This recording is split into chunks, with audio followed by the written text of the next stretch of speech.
Сега искам да покажа как обираме нещо от каната. Течно сили тесто. Вземаме шпатулата и винаги по посока на часовниковата стрелка. И ето по този начин, това е разтопен течен шоколад. По този начин обирам. Сега много често остава тук отдолу, ето с самата шпатула. Вижте колко добре също мога да обера. Но движим по часовниковата стрелка, защото тук е тъпата страна на ножа, а тук е режещата.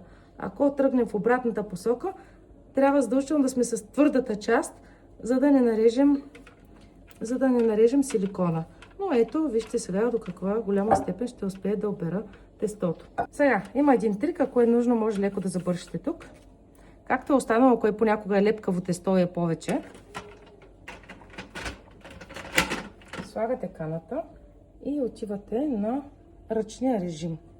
Ръчен режим. И може да изберете 10 секунди на 8 или даже на 9-10 степен. Затваряме. Плей.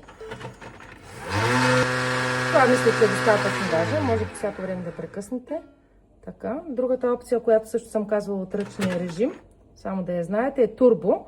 Може да изберете турбо, когато тогава тръгва и спира, тогава може да изберете за 2 секунди, 5 пъти по 2 секунди или 3-4 пъти. Същата работа става. Целта е това, което е било под ножа, да се разпръсне по стените на тези бързи обороти.